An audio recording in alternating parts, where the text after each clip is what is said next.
Detrás del mundo infinito que es la mente del hombre, entre las estrellas que cubren el cielo o en el perfil gastado de las viejas piedras, existen verdades escondidas, otra realidad que apenas vemos.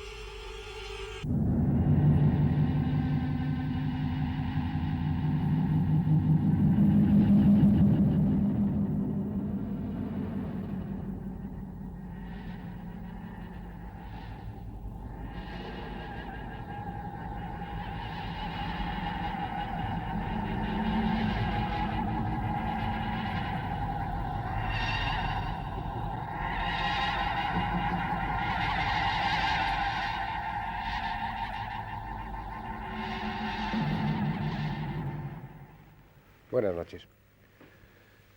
Este mundo nuestro es pequeño en muchos sentidos, pero sigue siendo lo suficientemente grande como para que queden enormes extensiones de él sin ser conocidas aún. En las selvas americanas y africanas, selvas inaccesibles, aún permanecen muchos misterios, ruinas, animales extraños, hechos que al descubrirse harán cambiar el esquema que tenemos de la historia. Otras veces no son las selvas, con los problemas de insalubridad y de medio hostil, los que se plantean, sino que son cumbres o desiertos, zonas donde el hombre difícilmente puede sobrevivir. Esas zonas, o gran parte de esas zonas, aún permanecen inexploradas. Es cierto que nuestras naves están saliendo al espacio, que en los planetas vecinos colocamos nuestros pequeños robots que nos van informando de lo que allí sucede, de lo que allí hay. Pero si nos hemos abierto hacia afuera, si hemos roto ese cascarón y salimos al espacio, hay que reconocer que nuestro planeta aún no lo hemos conocido y mucho menos dominado. De vez en cuando leemos en los periódicos o surge algún libro donde se habla de exploradores, de aventureros que han tenido encuentros fugaces con tribus desconocidas o con animales extraños. A veces esas visiones no se producen y lo único que hay son restos, como unas huellas, por ejemplo. Huellas que al no ser explicadas entran de lleno en ese terreno de lo ignoto, en ese terreno de lo misterioso y surge la leyenda. Nosotros aquí sostenemos que las leyendas tienen siempre o casi siempre una parte de realidad. Están basadas en hechos reales, auténticos, que luego la imaginación y la tradición oral han ido deformando hasta constituirse en leyendas. Por eso vamos a ocuparnos aquí de una de esas leyendas, aunque sea la de un personaje tan escurridizo, tan poco accesible como es el Yeti. Desde las silenciosas y desoladas cumbres del Himalaya y desde los bosques de América y de otras regiones del globo llegan informes, llegan datos, llegan testimonios de personas que hablan de un gigante de pies fríos, el misterioso Yeti. Al parecer son muchos los que le han visto, sobre todo en el Himalaya occidental. Sherpas, guías, personas como este Santón, que hablan de un ser extraño. Lo describen perfectamente. No lo han podido fotografiar, pero su testimonio hay que tenerlo en cuenta. Este, por ejemplo, iba acompañando una excursión, unos 100 metros por delante del grupo excursionista, y pudo ver durante unos instantes a un ser peludo, desnudo, de gran estatura, que se movía velozmente. Un ser que ellos han incorporado a su folclore, a sus leyendas.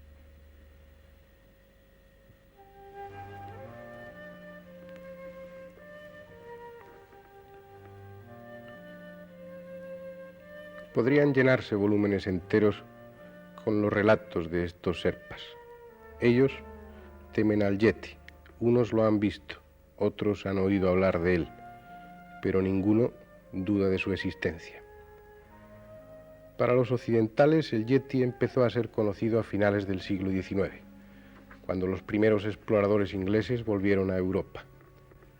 Era un personaje sugestivo, misterioso, y toda la prensa especuló sobre él, empezando a transformarle en leyenda. Leyenda que al parecer está fundamentada en hechos, como esas extrañas huellas que en 1951 consiguió fotografiar Eric Shipton. Más tarde, en 1953, Sir Edmund Hillary y Lord John Hunt oyeron al Yeti en las proximidades de un ventisquero. Aún lo recuerda perfectamente. Cuenta que una noche oyó un aullido, un extraño grito que parecía venir del otro lado del ventisquero. Los Sherpas dijeron unánimemente que procedían de un Yeti.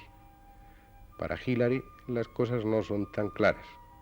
El sonido podía ser, según él, más de un mono que de ningún otro tipo de animal.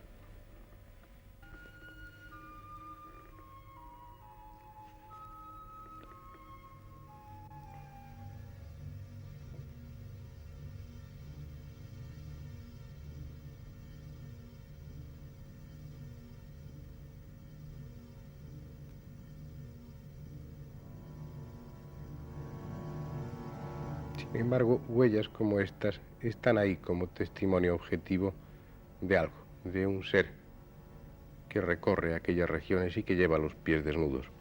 Durante una expedición en 1925, Tom Bassi vio también al Yeti, un raro personaje de pelo oscuro que intentaba sacar raíces.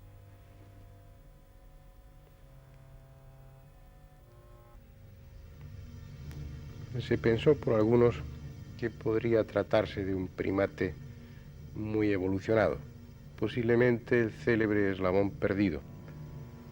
Y eso fue motivo suficiente para que antropólogos y biólogos se lanzaran a la búsqueda del Yeti.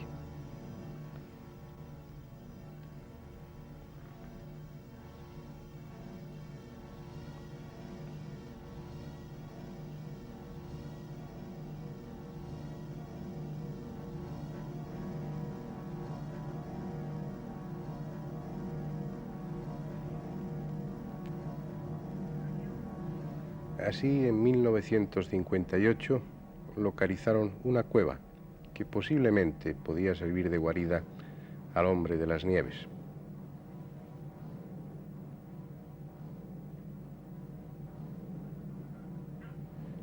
Incluso en 1961 se encontró una mano momificada y más tarde lo que decían era el cuero cabelludo de uno de esos yetis.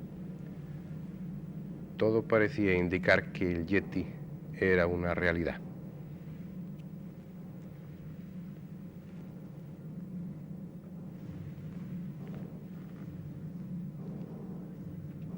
En 1960, Sir Edmund Hillary, el primer hombre que puso su pie en la cumbre del Everest, participó en una expedición que tenía como objeto principal localizar al Yeti.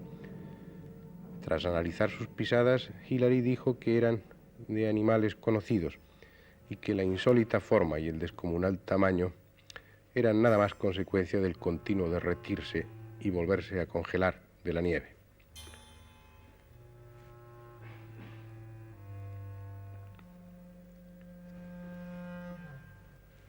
Las pruebas encontradas fueron analizadas en Londres.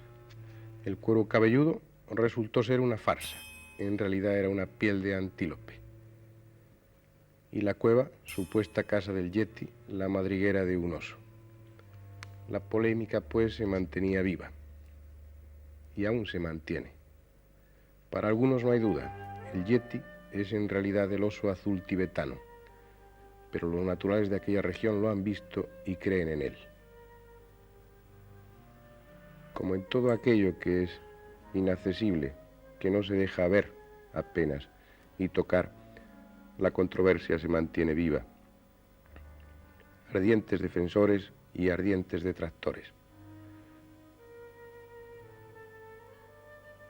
A la opinión de los científicos, ajenos a las especulaciones, los hechos siguen aconteciendo.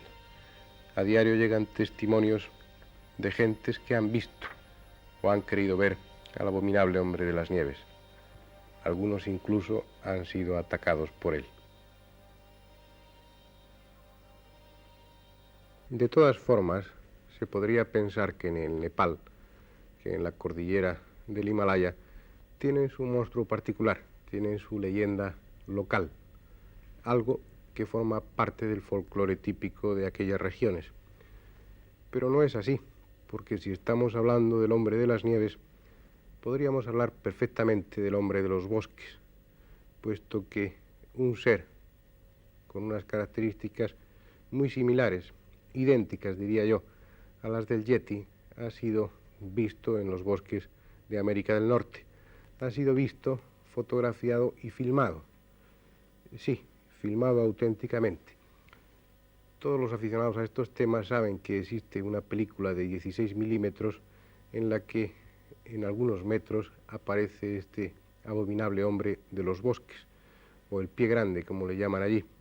Fue en octubre de 1967. Roger Patterson, un ganadero de Washington, acompañado de un guía, llevaba tiempo recorriendo aquellos bosques. Llevaba su cámara filmadora porque era uno de los convencidos de la existencia del pie grande, o del abominable hombre de los bosques, y quería captar imágenes de él. Y tuvo la inmensa fortuna de conseguirlo. En un momento determinado su caballo se encabritó, empezó a retroceder y terminó cayendo. Patterson sacó su filmadora y recogió a un extraño ser que unos 40 metros a su izquierda caminaba atravesando un banco de arena. Patterson consiguió esa película, discutible si quieren, pero película al fin que ustedes están viendo.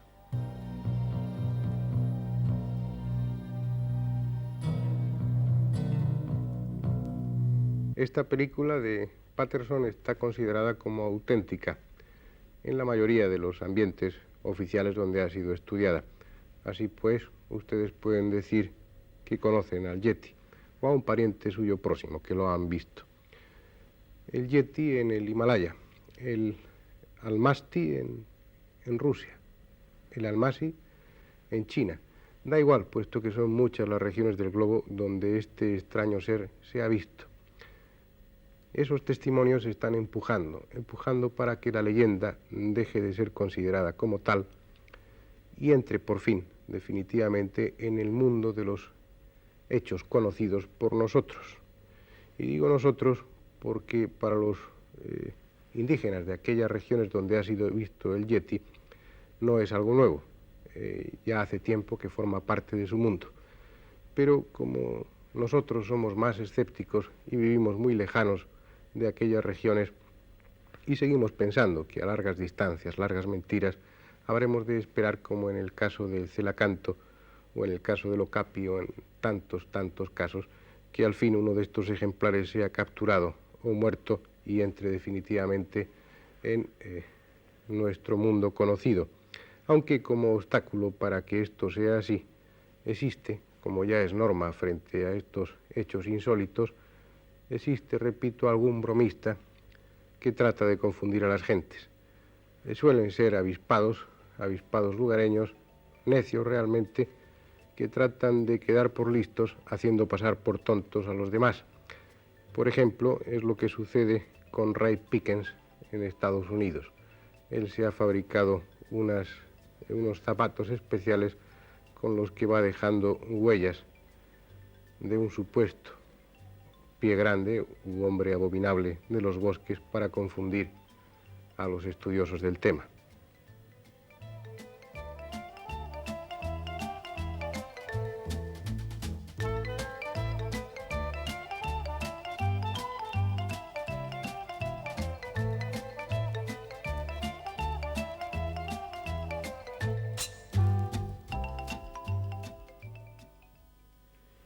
Es cierto que este tipo de bromas únicamente engañan a unos pocos, a los que no conocen el tema o no poseen los estudios, los conocimientos necesarios antropológicos para distinguir unas huellas falsas de otras auténticas. Pero sí, insisto, en que crean un ambiente de confusión y hacen poner en tela de juicio no solamente estas huellas burdas, falsificaciones claras, sino otras que pueden no ser falsificaciones, sino auténticas huellas y auténticos testimonios de la existencia de estos seres extraños. Gracias a este ambiente de confusión hay películas como esta que fue obtenida en Washington en 1969, que no es creída del todo.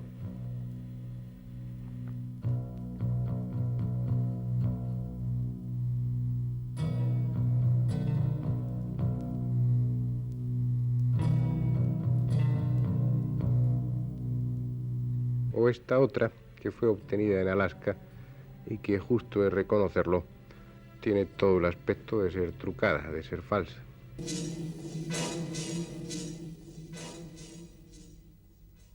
Sea como fuere, sin duda alguna nos enfrentamos a un hecho del que hay cierto tipo de pruebas, huellas, fotografías y filmaciones, aunque sean un tanto dudosas en algunos de los casos. Habrá que esperar, como decía antes, a que sea capturado uno de estos ejemplares para que así deje de estar en el terreno vago, confuso de la leyenda y entre de verdad en el mundo de los hechos reales, auténticos, objetivables. Pero no podemos limitarnos a esperar. Creo que hay algunos elementos, si no suficientes, sí, un principio para iniciar un estudio, un acercamiento a un personaje tan extraño y tan inaprensible como es este del Yeti, aunque para ese estudio tengamos que partir de algo tan frágil como son las huellas. Partiendo, por ejemplo, de estas huellas son las que fotografió Shipton en el glaciar Menlung en 1951. Aunque en un principio les decía que Hillary opinaba que eran huellas de cualquier otro animal, por ejemplo el gorila de montaña o el oso azul, ha habido antropólogos que no se han creído eso, sin más, sino que han estudiado esas huellas. Chernevsky ha sido uno de ellos, el que con más interés lo ha hecho, y ha encontrado resultados sorprendentes.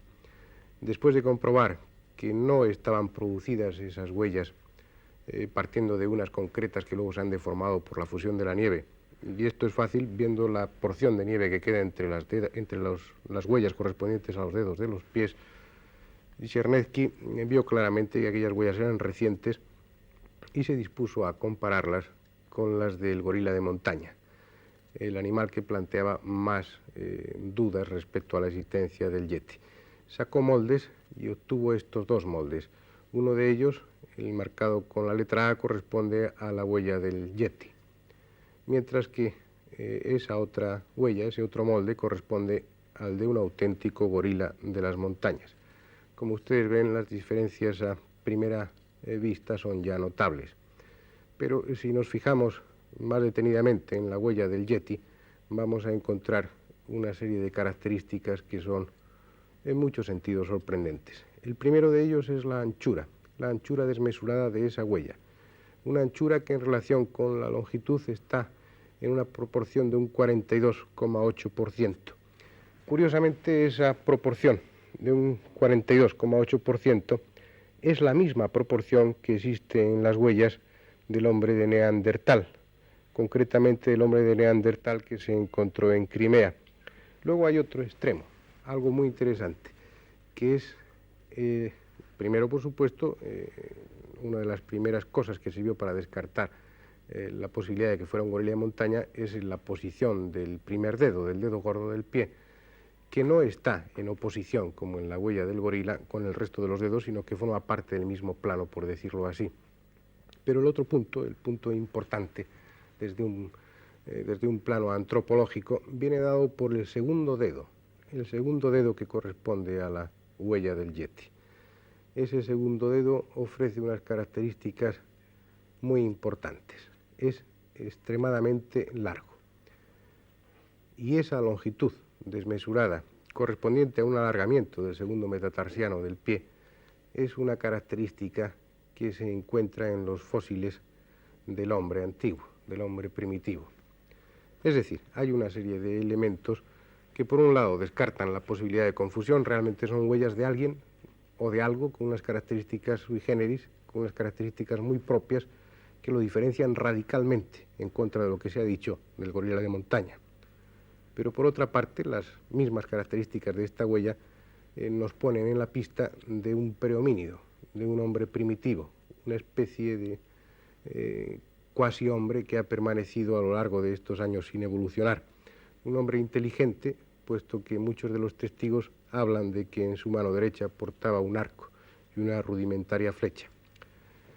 Si el problema de las huellas parece claro, al menos en un sentido, es más confuso el problema respecto al cuero cabelludo. Ya saben ustedes que el cuero cabelludo que llevó Hillary a Londres fue, según algunos libros, fue una mistificación. Era en realidad un cuero de antílope. Existen concretamente dos de estos cueros cabelludos. Los dos están en monasterios tibetanos, o estaban. Uno en el de Kunjung, que fue el que se llevó Hillary a Londres, y otro en el de Pamboche. En el monasterio de Pamboche, ese cuero cabelludo no fue llevado a investigar, pero sí unos cuantos pelos que se arrancaron de él, y esos pelos no encajan en ningún pelaje de cualquier tipo de animal, de los muchos que cubren la faz de la tierra, que sea conocido para nosotros. Son pelos pertenecientes al cuero cabelludo de alguien que no está registrado en los libros de biología o de paleontologías.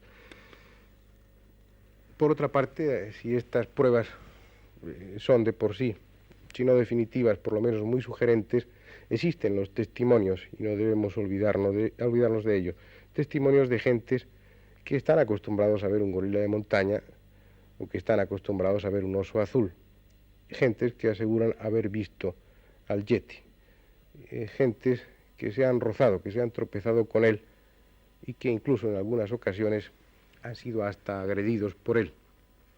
Todo parece indicar que el asunto del yeti, del abominable hombre de las nieves, es algo más que fantasía.